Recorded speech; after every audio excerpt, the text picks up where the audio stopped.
सृष्टि के आरंभ में ब्रह्मा जी ने जब कन्फ्यूजन की स्थिति का अनुभव किया तो उनके लिए आकाशवाणी हुई तप तप। तो उन्होंने भी तपस्या करनी शुरुआत की, आरंभ की स्टार्ट किया। और महादेव भी कैलाश पर्वत पर तप में रहते हैं, समाधि में डूब जाते हैं हजारों लाखों सालों तक। और ध्यान दीजिएगा, उनका एक साल हमारे साल से बहुत ज़्यादा बड़ा है। इतना ज़्यादा बड़ा है कि इसके बारे में कुछ भी कहना नादानी होगी, बचपना होगा।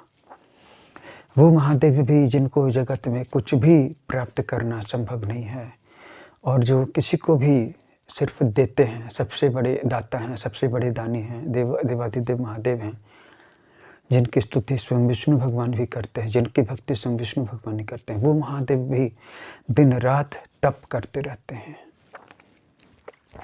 ब्रह्मा जी भी तप करते रहते हैं। भगवान विष्णु भी महामाया के योग निद्रा के ध्यान में लीन रहते हैं, हमेशा योग निद्रा में रहते हैं। इस प्रकार हम जब इन तीन बड़े बड़े देवों की बात करें, जब ये तीनों तपस्या में रहते हैं, तो आप सोचिए हम मनुष्यों को तपस्या नहीं करनी चाहिए। लेकिन नहीं, हमारा ध्यान भोग में है कि हमें क्या मिलेगा। हम इतना सा भी कुछ दान करते नहीं हैं, इतना सा भी कुछ पुण्य करते नहीं हैं, व्रत करते नहीं हैं, और करने से पहले भी पूछते हैं कि इसका फल मुझे क्या मिलेगा, पहले फल बता दो। और हम कभी भी ये नहीं सोचते कि हम किसके लिए जी रहे हैं। जिस माता पिता ने हमें उंगली पकड़ करके चलना सिखाया, वो जब बूढ़े हो जाते हैं तो उनकी स्थिति भी छोटे बच्चों जैसी नाजुक हो जाती है। जब माँ या बाप बूढ़े हो जाएं तो उनको भी उसी तरह से संभाल करके रखना चाहिए जैसे कि वो एक बच्चे हों। उनको हमेशा अपने पास, अपने क्लोज रखना चाहिए, कभी भी दूर नहीं जाने देना चाहिए। न नज़रों से दूर, न आँखों से दूर, कहीं से भी दूर नहीं जाने देना चाहिए। हमेशा उन पे नज़र रखनी चाहिए कि वो खुश तो है ना, सुरक्षित तो है ना। क्योंकि जो अपने माता पिता की सेवा नहीं कर सका, वो ईश्वर की सेवा करेगा, ईश्वर की भक्ति करेगा, ये बात ही अपने आप में रिडिकुलस है। और जो अपने माता पिता की सेवा कर रहा है, वो सारे भगवानों की पूजा कर चुका है, पहले ही पूजा कर चुका है। माँ बाप की भक्ति कर सको न कर सको, लेकिन उनका अपमान कभी मत करो, उनसे विरोध कभी मत ठानो। और एक और बात कि भगवान ने भी अपने सभी अवतारों में अपने माता पिता की बहुत सेवा की है। माता पिता तो दूर रहा, अपने जो और भी रिश्ते थे जैसे भरत जी, तो राम जी के वनवास होने के बाद उनको तो बहुत खुशी होनी चाहिए थी कि अब ये राज्य मेरा हो गया। लेकिन वो तो बहुत ही विषम संकट में फंस गए कि माता कैकेयी के कारण जगत में मेरा ये कैसा घनघोर अपयश हो गया। वो चाहते तो अपने लिए प्रिविलेज मांग सकते थे, भगवान राम के सामने प्रूफ करके और एक अपने लिए सर्टिफिकेट बनवा सकते थे, लेकिन वो अपने आप को दोष देते रहे। माता कैकेयी के व्यवहार और एटीट्यूड के लिए भी वो खुद को दोषी ठहराते रहे। अगर आप रामचरितमानस पढ़ेंगे तो आपको पता चलेगा कि भगवान राम के वन गमन के पश्चात जब भरत जी ननिहाल से लौटे तो कितने लंबे समय तक वो रोते रहे, पछताते रहे कि ये मैं ही पापी हूँ, मेरे ही कारण मेरी माता के अंदर में पुत्र मोह जागृत हुआ और भगवान राम को वन में भेजने की उनके अंदर में बुद्धि आई। भगवान राम का लक्ष्मण के प्रति क्या एटीट्यूड था, या हनुमान जी के अंदर में अपने प्रभु श्री राम के प्रति क्या दृष्टिकोण था। तो जो अपने आसपास के लोगों के प्रति अच्छा नहीं है और लोभ लालच क्रोध बदले की भावना तथा विभिन्न प्रकार के मानसिक शारीरिक विकारों से हमारी दृष्टि ग्रसित हो चुकी है, हमारी आंखों पे इच्छा का, अभिलाषा का, तृष्णा का रंग चढ़ा हुआ है। भगवान राम ने सिर्फ एक पत्नी को माना, एक पत्नी व्रती रहे। उनके वंश में, उनके राजवंश में जैसे महाराज दशरथ की अनेक सारी धर्मपत्नियां थीं, उससे भी ऊपर उठे। उन्होंने सीता जी को कह दिया कि मेरे वंश में अनेक सारी धर्मपत्नियों की परंपरा रही है, लेकिन मैं एकमात्र तुम्हारा ही वरण करता हूँ, तुम्हारे अलावा मैं किसी और को पत्नी के रूप में वरण नहीं करूँगा। अगर हम भगवान कृष्ण के भी जीवन में देखें तो उन्होंने अर्जुन के साथ जो उनका संबंध था उसके प्राणपण से अंतिम समय तक रक्षा की, और जब तक पांडवों को जिता नहीं दिया कौरवों के विरुद्ध, तब तक उन्होंने विश्राम नहीं किया। और सभी रिश्तों की उन्होंने परवाह की, द्रौपदी की भी उन्होंने रक्षा की, हर उस व्यक्ति की उन्होंने रक्षा की जो उनके शरणागत थे, जो उनके अधीन थे, जो उनके सरेंडर में थे। और यहाँ हम कह रहे हैं कि पूजा से हमको क्या मिलेगा, पहले बता लीजिए तब हम पूजा करेंगे। और ये जब कितने दिनों तक करना है? अगर मैं किसी को कहता हूँ कि भगवान सूर्य को जल दीजिए, तो ये कब तक जल देना? अरे भगवान सूर्य को जल दोगे तो तुम तर जाओगे, इसको फिर छोड़ना क्या है? इसको करना है तो जीवन भर करना है। किसी एक देवता को पकड़ लिया, किसी एक देवी को पकड़ लिया, तो फिर उसको छोड़ने की भी बात सोच लेते हो? नहीं। लेकिन हम कलियुगी मनुष्य के अंदर में बुद्धि है, हमको मिलेगा क्या, हमको पाना क्या है? सवाल ये नहीं है कि ईश्वर से मुझे क्या मिला है, सवाल ये है कि ईश्वर को मुझसे क्या मिला है। कभी हमने सोच करके देखा कि भगवान को भी मुझसे क्या चाहिए? जब हम अपने आसपास के लोगों के प्रति अच्छे रहते हैं, माँ के प्रति अच्छे रहते हैं, पिता के प्रति अच्छे रहते हैं, भाई के प्रति अच्छे रहते हैं, पड़ोसी के प्रति अच्छे रहते हैं, लोगों के प्रति अच्छे रहते हैं, रिश्तों के प्रति अच्छे रहते हैं, तो भगवान की पूजा होती है, भगवान वहाँ पे खुश हो जाता है। कभी अपने पैरों में बंधन महसूस किया है कि पैर उठ नहीं रहे हैं? कभी हाथों में भारीपन महसूस किया कि कोई काम करना चाह रहा हूँ लेकिन वो काम आज कर नहीं पा रहा हूँ? कभी मन में भारीपन लगा है, भारीपन लगा है कि आज मन नहीं लग रहा है, क्योंकि भगवान तुम्हारा साथ नहीं दे रहे हैं, भगवान तुम्हारे पैरों में नहीं, भगवान तुम्हारे हाथों में आकर के बल नहीं दे रहे हैं, काम नहीं कर रहे हैं, भगवान तुम्हारे मन में नहीं है, भगवान आज तुमसे मुँह मोड़े हुए हो, क्योंकि तुम भी किसी न किसी से मुँह मोड़े हुए हो, जिसकी आवश्यकता है, जिसको आज मदद की ज़रूरत है। गोस्वामी तुलसीदास जी ने कहा, परहित सरस धर्म नहीं भाई, पर पीड़ा सम नहीं अधमाई। तो इसमें धर्म का सारांश आ जाता है। किसी ने पूछा कि आपकी नज़र में धर्म का सारांश क्या है? मैंने बस यही कहा कि हम सब अभी शरीर में आए हैं, लेकिन हम सबको आत्मा के रूप में होना है, अवस्थित होना है, और आत्मा तक जाने के लिए आत्मा का अनुभव ज़रूरी है। और इसके लिए सबके अनुसार मार्ग अलग अलग होंगे। किसी को कर्म योग से जाना है, किसी को भक्ति योग से जाना है, किसी को ज्ञान योग से जाना है, किसी को राजयोग से जाना है, किसी को सेवा करनी है। तो ये सारी जो प्रक्रियाएं हैं, ये दरअसल में मार्ग हैं। और जब हम इन प्रक्रियाओं पर चल करके अपनी ही उस आत्मा जो हमारे हृदय के अंदर में है, कब से ही हमारे साथ है, लेकिन जिसको हमने कभी देखा नहीं, जिसका कभी अनुभव नहीं किया, जब हम उसको जान लेते हैं तो कभी खत्म न होने वाली शांति और आनंद से हमारा हृदय भर उठता है। मेरी समझ से यही धर्म है, अपने आप को आत्मा के रूप में जान लेना। लेकिन इसके लिए हमें शुद्धि करनी होगी, कर्मों के द्वारा शुद्धि। पहले तो अपने कर्मों की शुद्धि करनी होगी, अपने विचारों की शुद्धि करनी होगी, अपने मन की शुद्धि करनी होगी, अपने हृदय की शुद्धि करनी होगी। और जब हमारी बुद्धि, हमारा मन, हमारे विचार सब कुछ शुद्ध हो जाएंगे तो हमारे कर्म भी शुद्ध होने लगेंगे। जब हमारे कर्मों की शुद्धि हो जाएगी तब उन कर्मों के द्वारा वही फल पैदा होगा, वही परिणाम क्रिएट होगा जो साधना से होता है, जो मंत्रों से होता है। जैसे कि कोई व्यक्ति किसी के प्रति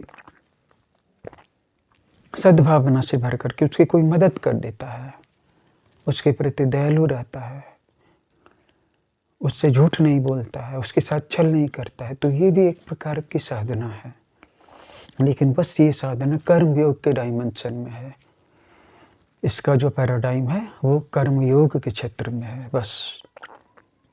और मैं भी यही सवाल पूछता हूँ कि जो व्यक्ति अपने कर्मों से शुद्ध नहीं है, जो अपने भाई के साथ अच्छा नहीं है, जो अपने माता पिता के साथ अच्छा नहीं है, जो अपने पड़ोसी के साथ अच्छा नहीं है, तो क्या वो भगवान के साथ अच्छा होगा? बहुत सारे लोगों को मैं देखता हूँ कि मंदिर चले जाते हैं, एकदम सुबह सुबह स्नान करके पूजा पाठ करने लगते हैं, लेकिन अपने भाई के प्रति उनका विचार अच्छा नहीं होता, अपने पड़ोसी के प्रति वो जलन और ईर्ष्या से भरे होते हैं और केवल यही सोचते हैं कि ये कैसे उखड़ जाए। अब आप ही बताइए कि वो भगवान के मंदिर में जा कर के कौन सा सर्टिफिकेट लेना चाहते हैं? भगवान को अपने पक्ष में करना चाहते हैं कि देखो भगवान, मैं तुम्हारे मंदिर में आ गया हूँ, तुम मेरे पक्ष में बने ही रहना, रुको तब तक मैं कुछ पाप करके आता हूँ, पड़ोसी को उखाड़ करके आता हूँ, भाई की ज़मीन हड़प करके आता हूँ। तो भगवान बहुत खुश हो जाता होगा और ये मेरी पूजा करने के लिए आ गया, इसलिए मैं इसके पक्ष में हो जाऊँ। आपको ऐसा लगता है क्या? तो मेरी समझ से धर्म यही है कि अपने आप को भूल करके, हम सब शरीर में हैं, लेकिन अपने शरीर में होने को भूल करके जरा सा दूसरों के लिए जीना शुरू कर दीजिए। सभी व्यक्ति यहाँ पर दूसरों के कंधे पर चढ़ करके चलने के लिए तैयार हैं। ये जो संसार की नदी है, वैतरणी नदी है, इस नदी में कोई भी अपने से तैर करके जाना चाहता ही नहीं है। हर एक व्यक्ति, प्रत्येक व्यक्ति यहाँ पर दूसरों के कंधों का सहारा लेना चाहते हैं, दूसरों के कंधों पर चढ़ करके ही सभी कोई संसार की इस नदी को, वैतरणी नदी को पार करना चाहते हैं। और मज़े की बात है कि यहाँ पे आप जिसका भी सहारा लीजिएगा बहुत धोखा हो जाएगा। पहली बात तो है कि स्वार्थ पूर्ति के क्षेत्र में अग्रसर नहीं होना है, मतलब आगे नहीं बढ़ना है कि यहाँ पे मिठाई बट रही है तो पहले मैं ही खा लूँ, कि यहाँ पे भोजन चल रहा है, यहाँ पे पार्टी चल रही तो पहले मैं ही कुर्सी पर, बेंच पर बैठ करके खा लूँ। आपने देखा है शादी में बच्चे किस तरह से छीना झपटी करते हैं कुर्सी की। कहीं पे पार्टी है, कहीं पे बुफे पार्टी अगर नहीं भी है और नॉर्मल ऐसे कुर्सी पे, टेबल पे बैठ करके भोजन करना है, तो देखा है आपने कि बच्चे किस तरह से छीना झपटी करते हैं। और जिस व्यक्ति में जरा से भी लज्जा है वो दौड़ करके कुर्सी पर कैसे बैठे। लेकिन यहाँ पर भी आपको त्याग कर देना है, लोगों को आगे बढ़ जाने दीजिए, पहले वो भोजन कर लें, आप थोड़ा इंतज़ार कर लीजिए। और ये चीज़ जीवन के हर क्षेत्र में करनी है। अरे भाई, जिसको जो लेना है ले लेने दो, कोई ज़्यादा कहाँ ले सकता है, ज़्यादा या कम की बात नहीं है, बस थोड़ा जिसे कहते हैं कि अगुवाने की बात है, आगे हो जाने की बात है। अगर कोई अगुवा रहा है थोड़ा सा, बहुत सारे ऐसे भी व्यक्ति हैं जो थोड़ा सा नाम प्राप्ति में अगुवा जाते हैं, कहीं पे थोड़ा सा माइक मिल जाता है तो भाषण देने के लिए अगुवा जाते हैं कि मैं भाषण नहीं दूंगा तो लोग मुझे जानेंगे कैसे। तो नाम प्राप्ति में भी दूसरों को ले लेने दो, लूट लेने दो सबको यश। बहुत सारे लोग जो हैं पैसे कमाने की दौड़ में अगुआ जाना चाहते हैं, है ना, दूसरों से भी छीन लेते हैं। कोई भी मौका आ जाए पैसे कमाने का, खुद आगे हो जाते हैं। और इससे कोई भी वंचित नहीं है, कोई भी इससे अलग नहीं, चाहे वो कोई भी फील्ड हो, क्या ब्राह्मण, क्या क्षत्रिय, क्या वैश्य, क्या शूद्र, कोई भी व्यक्ति इससे अलग नहीं है। दूसरों को पीछे धकेल करके खुद को आगे करना।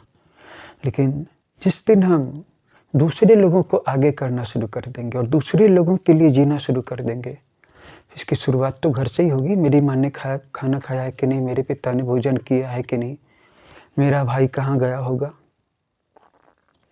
मेरा पड़ोसी किस हालत में है, क्या मैं उसके लिए कुछ भी नहीं कर सकता, कुछ उपाय भी नहीं कर सकता, कुछ सोच भी नहीं सकता। और मैंने देखा है ऐसे लोग भी हैं, मैं नाम नहीं लेना चाहता हूँ। मेरा एक दोस्त है, बचपन का दोस्त है, देवघर में रहता है। वहाँ पे मैंने देखा कि वो बचपन से ही अपने घर में उसके भगने, उसके भतीजे, दूर के रिश्तेदार, बहुत सारे बच्चे रह करके पढ़े। वो चाहता तो पैसे बचा सकता था, वो कहता नहीं, मैं तो अपनी बेटी और बेटे में ही पैसे खर्च करूँ। लेकिन उसके यहाँ कितने ही भगने दूर के, कितने ही भतीजे दूर के बच्चे साथ साथ ग्रो किए, साथ साथ पढ़े, आज सभी बड़े हो गए, सभी कुछ न कुछ कर रहे हैं। और वो मेरा बचपन का दोस्त, उसका नाम मैं नहीं लेना चाहूँगा, देवघर में भी रहता है, जमुई में भी रहता है और मेरे गांव में भी रहता है। तो सोच करके देखिए कि वो कितना बड़ा बन गया। तो ये सबक है कि नहीं कि अगर हम दूसरों, जो व्यक्ति मुट्ठी बांध करके रखता है, जीवन भर मुट्ठी बांध करके ही रहना पड़ता है उसको। और जो व्यक्ति दूसरों को भी लेकर के चलता है, दूसरों की भी मदद करता है, जितनी सामर्थ्य, जितनी क्षमता है। अब मेरे पास पैसे नहीं है तो मैं समय तो दे सकता हूँ ना, मैं गरीब बच्चों को मुफ्त में पढ़ा तो सकता हूँ ना, मैं थोड़ा सा गांव और समाज में घूम करके देख सकता हूँ ना कि किसी का आधार कार्ड नहीं बना है, कि किसी को इलाज की ज़रूरत है, या किसी को सरकारी योजनाओं का कुछ पता नहीं है, किसी के गांव में ज्ञान शिक्षा का, विद्या का दीपक जला ही नहीं है। कुछ तो मदद कर सकता हूँ ना, कुछ तो समय दूसरे लोगों को दे सकता हूँ ना।